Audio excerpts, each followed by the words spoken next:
धन्यवाद विनीता दीदी। आइए आगे का क्रम शुरू रखते हैं। गुरु चेतना के समक्ष बैठे हैं और कर्म प्रारब्ध के इस पूरे सिस्टम को हम जानने का प्रयास कर रहे हैं। उनके साथ बने, उनके साथ बैठें, उनसे ही सीखने की अभिलाषा करें और प्रार्थना हम सबकी यही रहे कि गुरु चेतना हमें और बढ़िया तरीके से इस कॉन्सेप्ट को क्लियर करवा दे कि ये कर्म क्या है, ये प्रारब्ध क्या है, ये बार बार संसार में आना क्या है, ये साइकिल बना क्यों हुआ है। तो आइए आगे का क्रम शुरू करते हैं। गुरुदेव बता रहे हैं बाहरी दुनिया में मुलजिम को सजा दिलाने का काम 2 महकमों के अधीन है। एक डिपार्टमेंट है पुलिस और दूसरा अदालत। ये 2 डिपार्टमेंट हैं जो मुलजिम को सजा दिलवाते हैं। पुलिस तो मुलजिम को पकड़ ले जाती है और उसके कामों का सबूत एकत्रित करके अदालत के सामने पेश करती है। फिर अदालत का महकमा अपना काम करता है। जज महाशय अपराध और अपराधी की स्थिति के बारे में बहुत दृष्टियों से विचार करता है, तब जैसा उचित होता है वैसा फैसला करते हैं। एक ही जुर्म में आए हुए अपराधियों को अलग अलग तरह की सजा देते हैं। 3 खूनी पकड़े कर लिए गए, उनमें से एक को बिल्कुल ही बरी कर दिया गया, दूसरे को 5 साल की सजा मिली, तीसरे को फांसी। हत्या तीनों ने ही की थी, पर सजा देते वक्त मजिस्ट्रेट ने बहुत बातों का विचार किया। जिसे बरी कर दिया गया था वह मकान बनाने वाला मजदूर था। छत पर काम करते वक्त पत्थर का टुकड़ा उसके हाथ से अचानक छूट गया। वह नीचे सड़क पर चलते हुए एक मुसाफिर के सर पर लगा। फिर सिर फट गया और मुसाफिर की वहीं मृत्यु हो गई। जज ने देखा कि हत्या तो अवश्य हुई है, पर मजदूर निर्दोष है। उसने जानबूझकर बुरे इरादे से पत्थर नहीं फेंका था, इसीलिए उसे बरी कर दिया गया। अब गुरुदेव यहाँ बता रहे हैं कि कर्म एक ही कर्म हुआ है। 3 अलग अलग व्यक्ति हैं, तीनों को पुलिस ने पकड़ा है इस अपराध के लिए कि इन लोगों ने खून किया है। अब कंडीशन गुरुदेव बता रहे हैं कि जजमेंट कैसे होती है या फल कैसे प्राप्त होता है। यहाँ पे मजदूर का एग्जाम्पल दिया जिसका इंटेंशन नहीं है मारने का, जिसका इरादा नहीं है, जिसका इंटेंशन नहीं है, उसके अंदर किसी तरह का गलत इंटेंशन, बैड इंटेंशन नहीं आया है कि उसने किसी की हत्या करनी चाहिए। ये क्या हुआ, ये उसके हाथ से भूलवश छूटे हुए पत्थर के कारण किसी व्यक्ति के सिर पर ज्यादा चोट लगने की वजह से हो गई थी, उसकी मृत्यु, उसको बरी कर दिया गया। मजिस्ट्रेट ने सारा कुछ देखा, पूरा विचार करते हुए उसको बिल्कुल रिहा कर दिया गया बिना किसी ब्लेम के। और उसे दूसरा मुलजिम एक किसान था। खेत काटते हुए चोर को ऐसी लाठी मारी कि वह मर गया। मजिस्ट्रेट ने सोचा चोरी होते देखकर गुस्सा स्वाभाविक है, पर किसान की इतनी गलती है कि मामूली अपराध पर इतना नहीं मारना चाहिए था, इसीलिए उसे 5 साल की सजा दी गई। क्या इंटेंशन क्या था, वो मेरे खेत में चोरी कर रहा है, मतलब सामने वाला मुझे नुकसान पहुंचा रहा है, या अपने बचाव के लिए इमोशनली अनकंट्रोल्ड तरीके से रिएक्ट कर जाना, जितना करना चाहिए था उससे ज्यादा कर गए। और घटना क्या घटी कि सामने वाले का बहुत बड़ा लॉस हो गया, उसके परिवार वालों का बहुत बड़ा लॉस हो गया। तो अब क्या है, इसको बरी नहीं किया जा सकता, ये एक अनकंट्रोल्ड इमोशंस का रिजल्ट उसको भुगतना पड़ेगा। ऐसा 5 साल की उसको सजा मिल गई।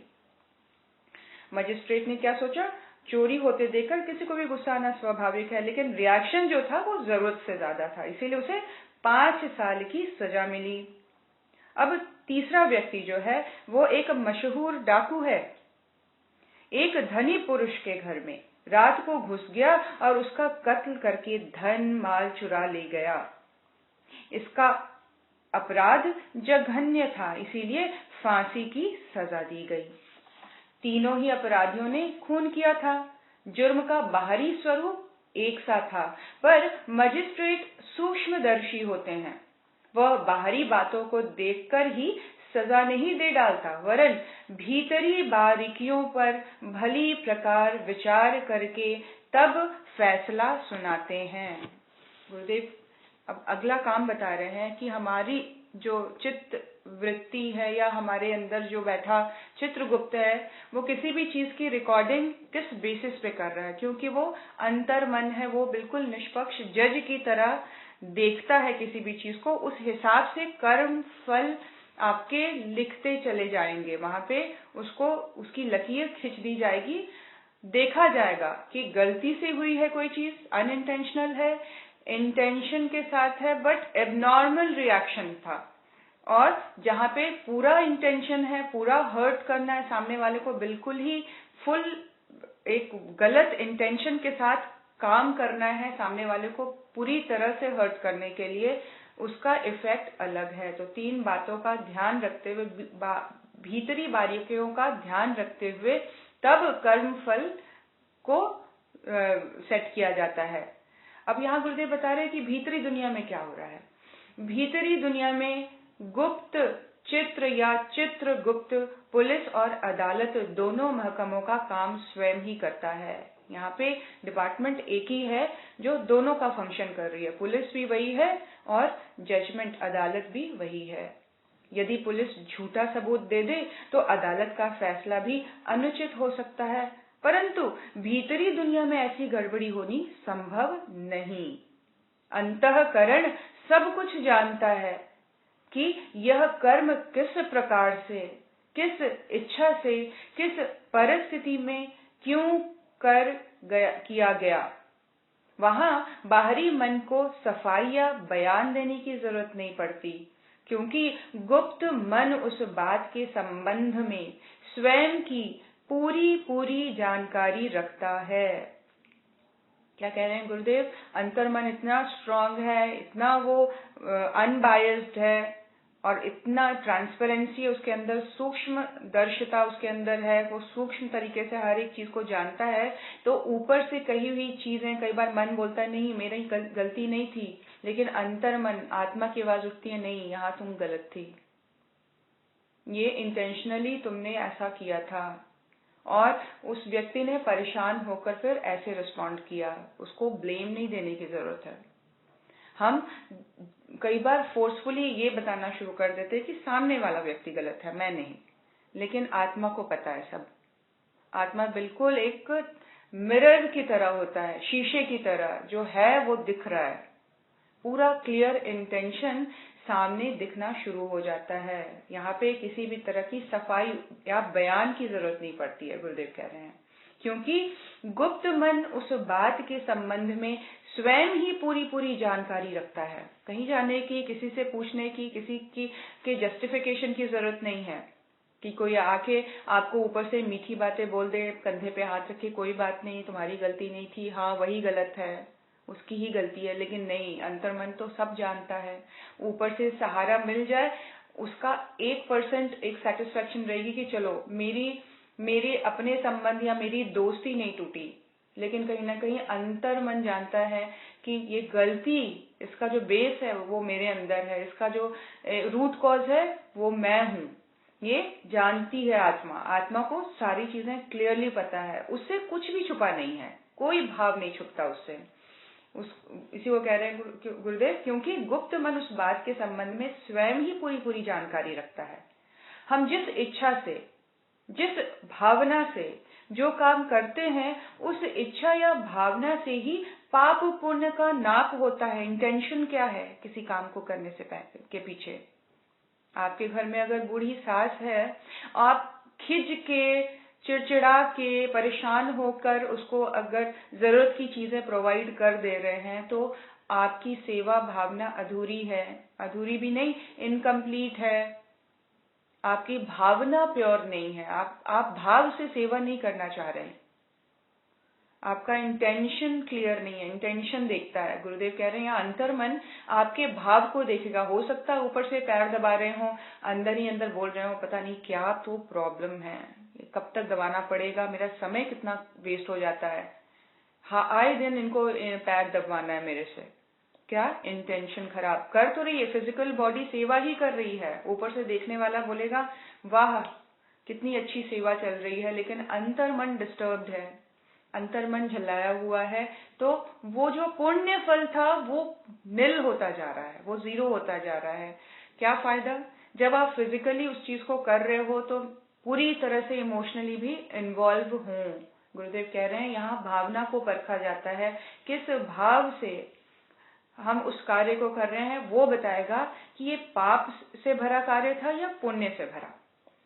भौतिक वस्तुओं की तोल नाप बाहरी दुनिया में होती है। एक गरीब आदमी 2 पैसा दान करता है और एक धनी आदमी 10,000 रुपए दान करता है। बाहरी दुनिया पुण्य की तौल रुपए पैसे की गिनती के अनुसार करेगी। बाहर की दुनिया क्या देखेगी? किसने ज्यादा दिया, काउंट, नंबर्स, ये बाहर की दुनिया में देखा जाता है, अंदर की दुनिया में नहीं। अंदर की दुनिया में भाव देखा जाता है। गुरुदेव क्या कह रहे हैं कि 2 पैसा दान करने वाले की ओर कोई आंख उठाकर भी नहीं देखेगा, पर 10,000 रुपए देने वाले की प्रशंसा चारों ओर हो जाएगी। भीतरी दुनिया में यह तोल नाप नहीं है। भीतरी दुनिया में क्या देखा जाता है? अनाज के दाने अंगोछे में बांधकर गांव के बनिए की दुकान पर चले जाएं तो वह बदले में गुड़ देगा, पर उसी अनाज को इंग्लैंड की राजधानी लंदन में जाकर किसी दुकानदार को दिया जाए तो वह कहेगा महाशय, इस शहर में अनाज के बदले सौदा नहीं मिलता, यहाँ तो पौंड, शीलिंग, पेंस या सिक्का मिलता है।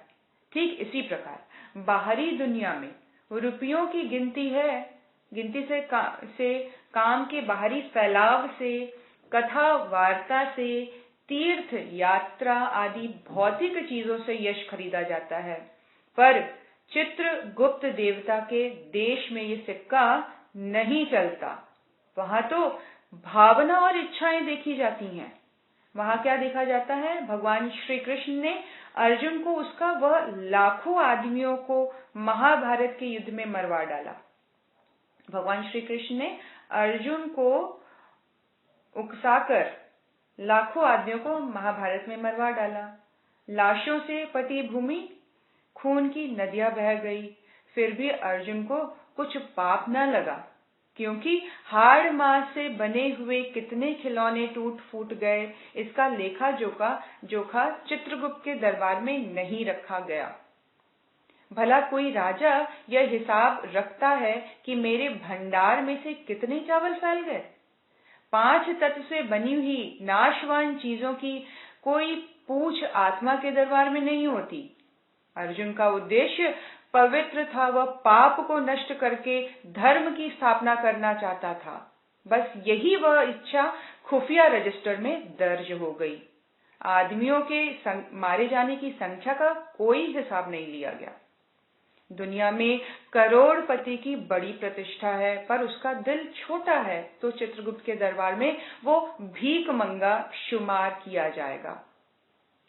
और यदि चित्रगुप्त के दुनिया का भीखमंगा यदि दिल का धनी है तो उसे 1000 बादशाहों का बादशाह गिना जाएगा।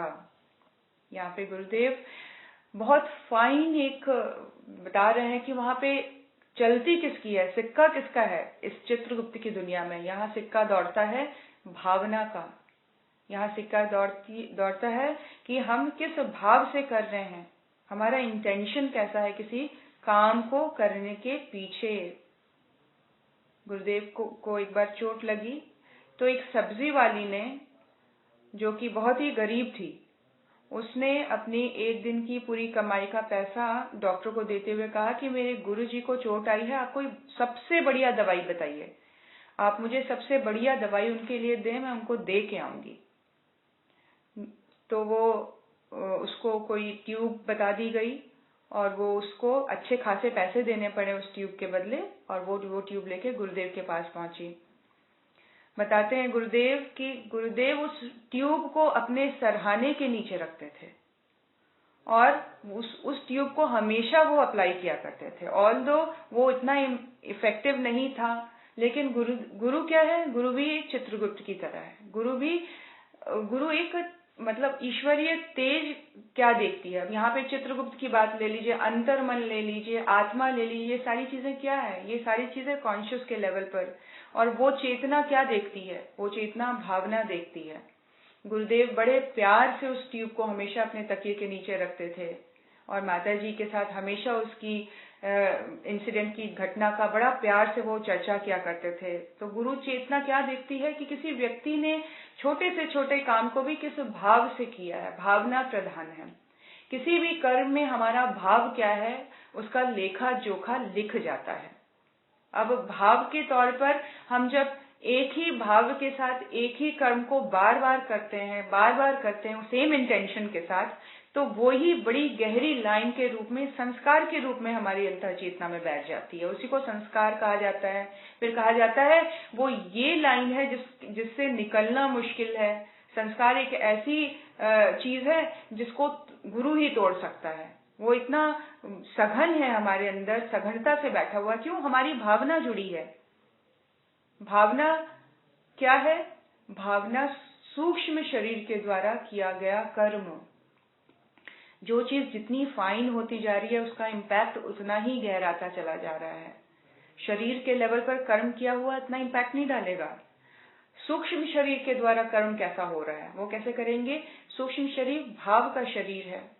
हमारी भावना, हमारा इंटेंशन क्या है किसी काम करने के पीछे।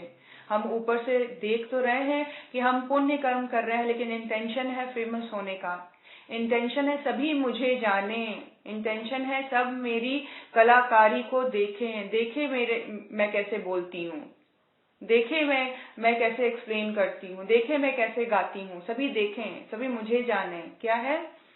इंटेंशन ये नहीं कि गुरु का काम हो, इंटेंशन ये नहीं कि सामने वाले के जीवन में स्वर्गीय आनंद आए, इंटेंशन ये नहीं कि गुरु चेतना के द्वारा स्थापित ये सारे प्रोसेस में, ये सारे सिस्टम में दृढ़ता आए, समाज बदले, राष्ट्र बदले, ऊंचा उठे, सिस्टम चेंज हो। इंटेंशन है अपने आप को इस्टेब्लिश करने का, इंटेंशन है अपने आप को फेमस करने का। तो फिर कर्म का लेवल या अंदर बैठा चित्रगुप्त क्या देखेगा? ये व्यक्ति का अहंकार बहुत ज्यादा बढ़ा हुआ है। सेल्फ सेंटर्ड होने का भाव अंदर अंकित हो जाएगा, संस्कार रूप ले लेगा।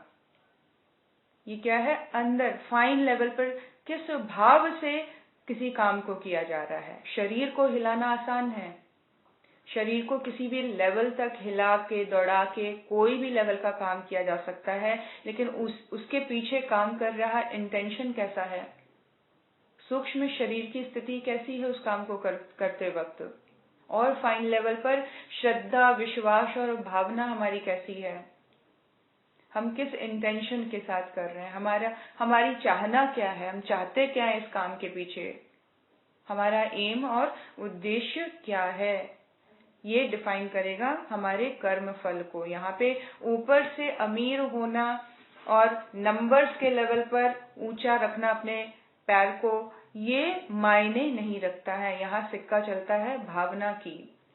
और जो अंदर से भीख मंगा वाली वृत्ति है, हमेशा मांगते रहने वाली वृत्ति है, चाहे वो ऊपर से कितना ही धनाढ्य क्यों ना हो, उसको एक भीख मंगे वाला ही लेवल दिया जाएगा। अंदर से अंतर मन का होना कौन से लेवल पे है? दुनिया का भीख मंगा यदि दिल का धनी है, अगर दिल से वो धनी है, उसके पास जो कुछ है वो न्यौछावर करने को तैयार है। हो सकता है वो इस बात की भी चिंता नहीं कर रहा है कि अगले समय मेरे पास खाने के लिए क्या है, अगले पल मैं क्या करूंगा, मेरे पास मैं खाली हो जाऊंगा तो मेरे पास क्या करने को रह जाएगा, इस बात की चिंता नहीं करते हुए अभी की क्या जरूरत है उस पे अगर वो न्यौछावर हो जा रहा है, अपना सारा कुछ गुरु चेतना के चरणों में डाल दे रहा है बिना इस चिंता के, तो वो दुनिया का सबसे बड़ा बादशाह है। इस प्रकार मनुष्य जो भी काम कर रहा है वो किस नियत से कर रहा है, उसकी नियत कैसी है, उसकी इंटेंशन कैसी है, वह नियत भलाई या बुराई जिस दर्जे में आती है उसी में दर्ज कर दी जाएगी। मार्किंग पॉजिटिव हुआ या नेगेटिव इंटेंशन के ऊपर है। और क्या बता रहे हैं गुरुदेव? सद्भाव से फांसी लगाने वाला एक जल्लाद भी पुण्यात्मा गिना जाता है और एक धर्मध्वजी तिलकधारी पंडित भी गुप्त रूप से दुराचार करने पर पापी माना जाएगा। मतलब अंतर मन में किस तरह के विचार उमड़ रहे हैं। एक जल्लाद अगर अपने जल्लाद वाले कर्म को ड्यूटी समझकर कर रहा है, बिना उसमें किसी अपने पर्सनल भाव को घुसाए, किसी को फांसी देते वक्त उसके मन में ना उस व्यक्ति के प्रति रोष है, ना उसका कोई भाव गलत या सही होने का है कि इसके साथ गलत हो रहा है, उसके साथ सही हो रहा है। वो किसी तरह की कोई आसक्ति अपने अंदर जनरेट नहीं कर रहा है, तो वो सिर्फ और सिर्फ अपने कर्म को कर रहा है बिल्कुल विरक्त भाव से। इसीलिए वो उस कर्म के फल का भागी नहीं है, वो बिल्कुल एक पुण्यात्मा की तरह अपने कर्म में लीन है, वो कर्म योग कर रहा है। लेकिन यदि ऊपर से दिखने वाला तिलकधारी पंडित गुप्त रूप से दुराचार करता है तो वो दुराचारी की श्रेणी में आएगा। बाहरी आडंबर का कुछ मूल्य नहीं है, कीमत भीतरी चीज की है। बाहर से कोई काम भला या बुरा दिखाई दे तो उससे कुछ बनता बिगड़ता नहीं। असली तत्व तो उस इच्छा और भावना में है जिससे प्रेरित होकर वह काम किया जाता है। आपको वो काम करने के पीछे कौन सी भावना प्रेरित कर रही है? यज्ञ करवाना है आपने, यज्ञ करवाने के पीछे भावना क्या है, प्रेरणा क्या है? भावना समस्त वातावरण, वायुमंडल को शुद्ध करने का है, वातावरण देवताओं रूपी शक्तियों को संतुष्ट करने का है, भाव अपने अंदर के अंतर्मन को, घर के वातावरण को स्वच्छ, शुद्ध और दैवीय चेतना से भरने का है, तो पुण्य लाभ मिलेगा। और जहाँ पे ये है कि हम दिखावा करें कि हम बहुत स्पिरिचुअल हैं, हम पुण्य करते हैं, दिखावा करने के लिए कर रहे हैं, फेमस होने के लिए कर रहे हैं, लोग हमारा यश गान करें ऐसे कामों के द्वारा, इंटेंशन यश लेने का, और इतनी मेहनत, इतना पैसा, इतना एफर्ट व्यर्थ में चला गया। क्यों?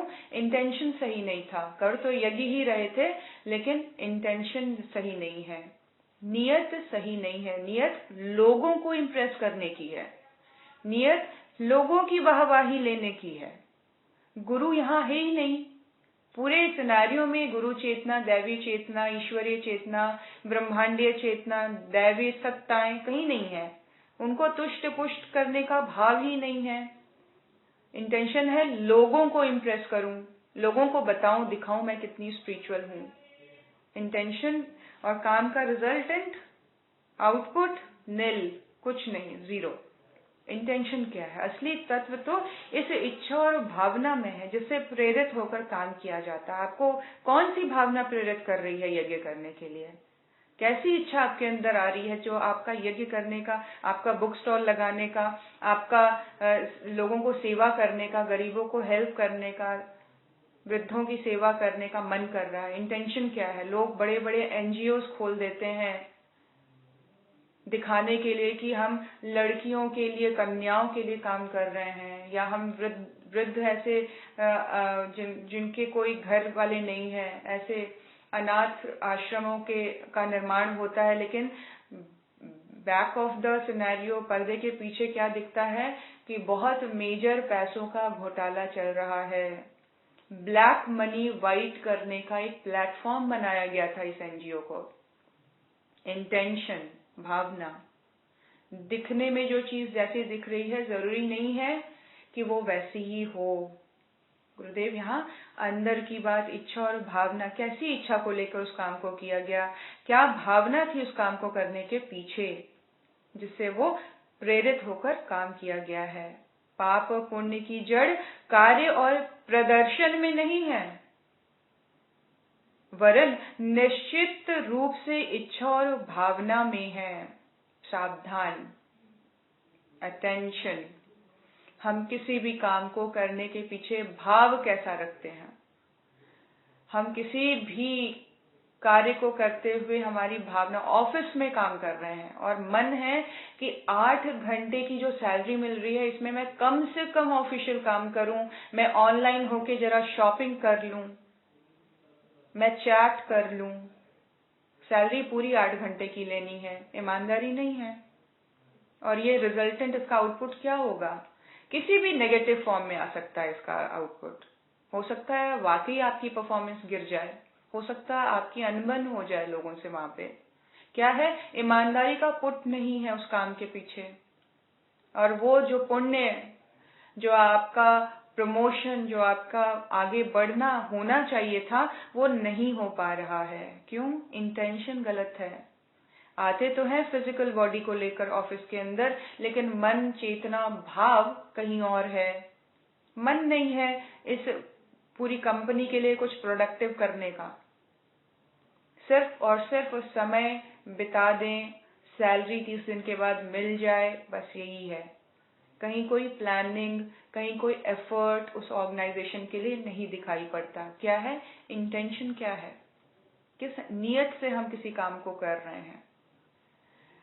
परिवार है, घर में बच्चा है, पति है, सास ससुर है, सारी रिस्पॉन्सिबिलिटीज को करने के पीछे भाव क्या है? क्या हमेशा खिन्न रह के बनाते हैं खाना?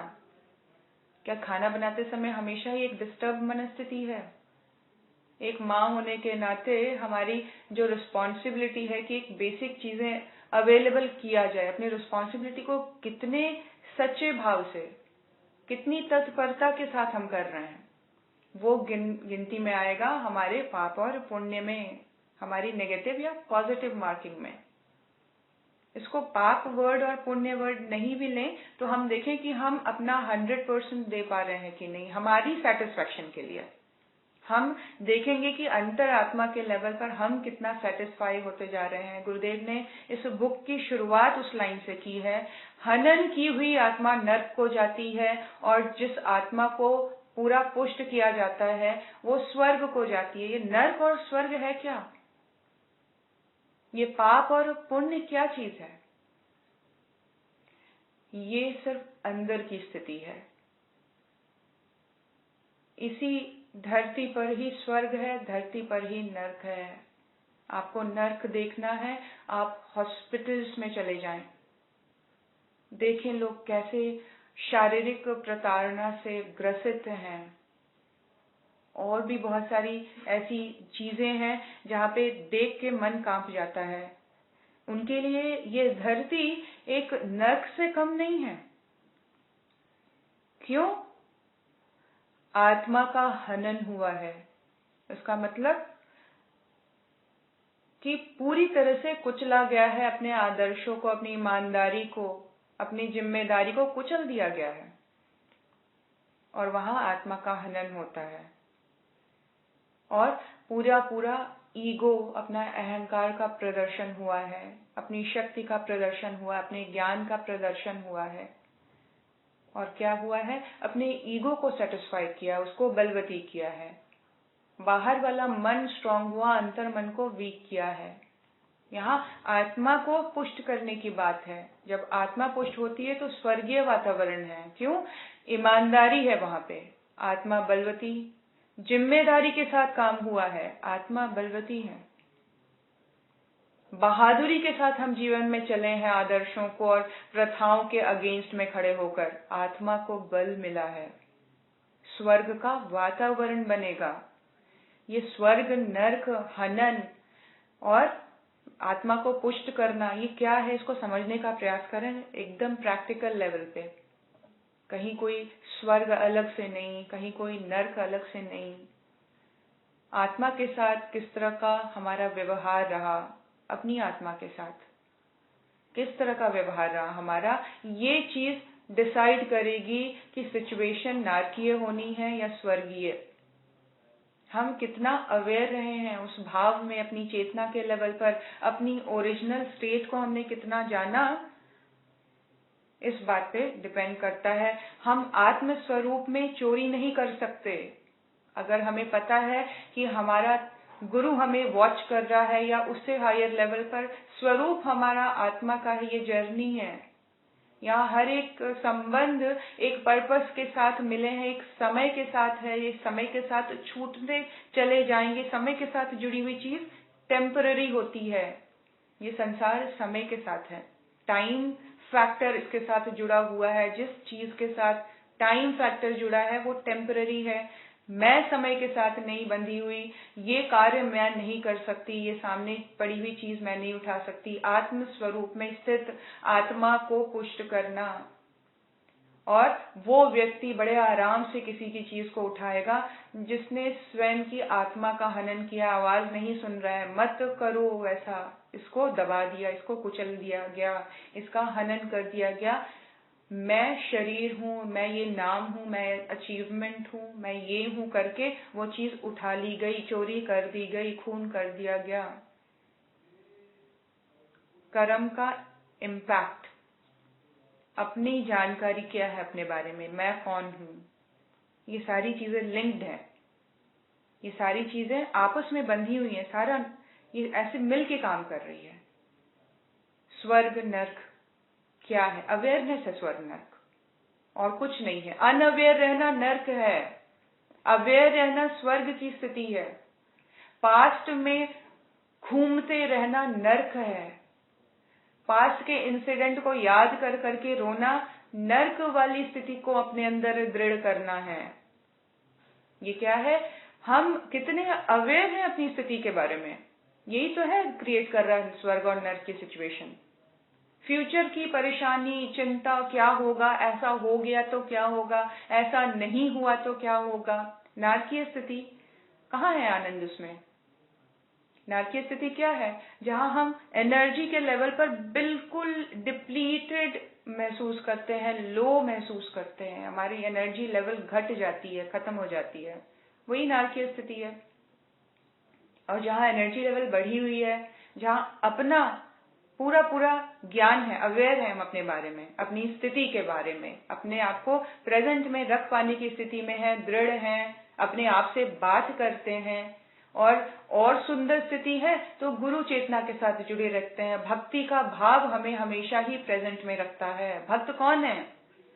भक्त वो है जिसकी स्थिति प्रेजेंट में है। समाधि क्या है? समाधि वो स्थिति है जो फुली प्रेजेंट हो जाने की स्थिति है, अपने आप में स्थित हो जाना, 100% प्रेजेंट। वहां मन और बुद्धि नहीं है। बुद्धि और मन हमें फ्यूचर और पास्ट में ले जाते हैं। अगर इस फैक्टर को हटा दिया जाए, मन को हटा दिया जाए, बुद्धि को बिल्कुल ब्लैंक कर दिया जाए, तो वो स्थिति है वो परम प्रकाश को देखने की। बस यही एक झीना सा पर्दा है, बुद्धि का पर्दा। इसको स्थिर कर दीजिए, या इसको बिल्कुल फाड़ के उस परम प्रकाश को देखिए। ये जैसे जैसे उसमें छेद बढ़ते चले जाएंगे इस पर्दे में, वो प्रकाश हमें क्लियरली विजिबल होता चला जाएगा। मतलब बुद्धि के स्टेट में कम से कम रहना। बुद्धि बताता है मैं ये हूँ, बुद्धि बोलता है मेरे साथ ये होना चाहिए था, मुझे सम्मान मिलना है, मैं ये डॉक्टर हूँ, मुझे ये फलाना पावर्स मिलनी चाहिए, मैं ये एम्प्लॉय हूँ, मेरा बॉस को मेरे से ऐसे बात करना चाहिए। ये बुद्धि की कैलकुलेशन है। इसको जितना कम करें, फीका कर दें, फाड़ दें, उतना ही प्रकाश नजर आएगा, उतना ही स्वर्गीय आनंद है, उतना ही आत्मा की पुष्टि है, दिशा स्वर्ग की तरफ। और जहां ये बुद्धि है, अब ये झीना सा पर्दा एकदम कॉन्क्रीट दीवार के रूप में दृढ़ होता चला जा रहा है, मैं का ईगो फर्म होता चला जा रहा है, उतना ही अंधकार है, उतना ही वो अल्टीमेट सोर्स से दूरी बनती चली जा रही है, उतना ही नारकीय, उतना ही आत्मा को हनन। स्थिति बिल्कुल ऑपोजिट। सारी चीजें इंटरलिंक्ड है।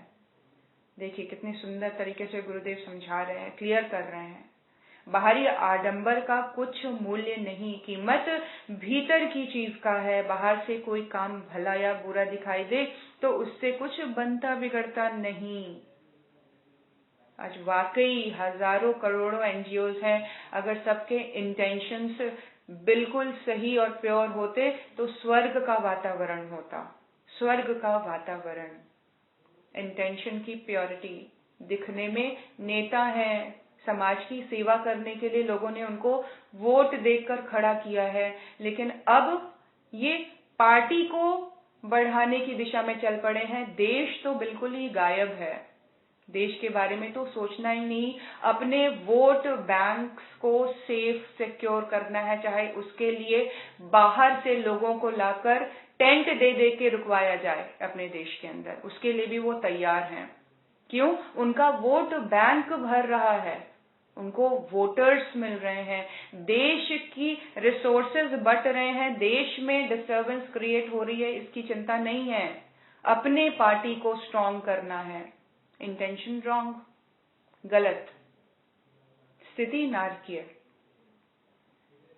हम क्या हैं, क्या कर रहे हैं, क्या दिख रहे हैं, क्या करने हैं, इसमें जमीन आसमान का फर्क है। गुरुदेव बता रहे हैं, बाहर से कोई काम भला या बुरा दिखाई दे तो उससे कुछ बनता या बिगड़ता नहीं, ये बच्चों का खेल है। ऊपर से करके खुश हो जाएं, इसका मतलब हमें पता ही नहीं है, अपनी अवेयरनेस ही नहीं है, अपने बारे में ज्ञान ही नहीं है, ये जर्नी का ज्ञान ही नहीं है, ये क्यों, कैसे, कहाँ, कब, इसका कोई ज्ञान नहीं है। हम सिर्फ वही हैं जो हम अपने आप को शीशे में देख रहे हैं। शरीर, नाम, अचीवमेंट, तो उसी के आसपास पूरा फोकस, पूरा एनर्जी, पूरा ईगो घूमता रहता है। पाप पुण्य की जड़ कार्य और प्रदर्शन में नहीं, वरन निश्चित रूप से इच्छा और भावना में ही है। हमारी इच्छा, हमारी भावना, हमारा इंटेंशन, हमारा नियत, किसी भी छोटे से छोटे काम के पीछे भी हमारा इंटेंशन क्या है, ये देखें। आज सारा दिन वॉचफुल रहें। खाना दें किसी को, बड़े प्यार से यज्ञ के भाव से थाली में खाना डाल के दें। पानी पिलाएं तो पूरा ही भाव यज्ञ ही कर दें। हर एक काम में यज्ञ, क्यों? भाव वैसा है। लिखवा दें सारी अच्छी चीजें अपने चित्रगुप्त के द्वारा। हर एक कर्म को यज्ञमय बनाएं। हमें छूट है इसकी, हमें शक्ति है, हमारे साथ गुरु चेतना है। अवेयर रहेंगे, अलर्ट रहेंगे, तब सुंदर लकीरें खींची जाएंगी। सुंदर लकीरें खिंचवाएं, जिसको एक बहुत सुंदर जब स्क्रीन में दिखाया जाएगा इस शरीर के अंत के बाद, तो मजा आए देखने में। वो मूवी हमें दिखाई जाएगी हमारे बारे में, हम अपने आप को स्क्रीन में देखेंगे पूरे 3 घंटे। उसमें पूरी जिंदगी के सारे काम दिखा दिए जाएंगे। ऐसे काम देखने में मजा आएगा जहां हम सुंदर दिख रहे हैं।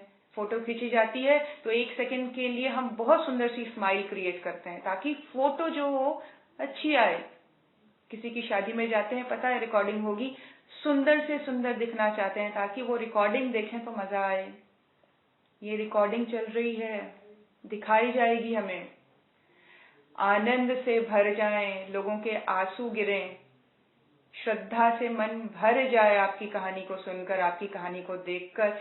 ऐसी लकीरें खिंचवाएं, ऐसा रोल तैयार हो हमारे अंदर, ऐसे मूवी का रोल बने, वो रील ऐसा बने कि देखकर मजा आ जाए। बने तो सुपर हिट मूवी बने।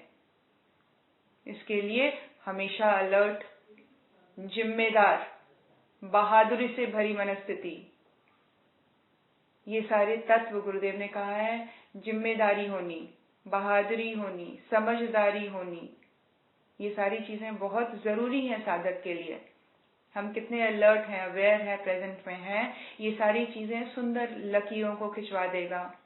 अंतर्मन हमारी हर एक भावना को पढ़ रहा है, कहीं कोई प्रॉब्लम नहीं है। भाव के लेवल पर रिफाइंड हो जाएं, थॉट के लेवल पर रिफाइंड हो जाएं। मत आने दे किसी का चिंतन, मत आने दे किसी की जजमेंट का, क्रिटिसाइज का थॉट। 1 सेकंड के लिए भी इसको बैठने ना दे अपने अंदर, उसको जगह ही ना मिले, खड़ा खड़ा चला जाए।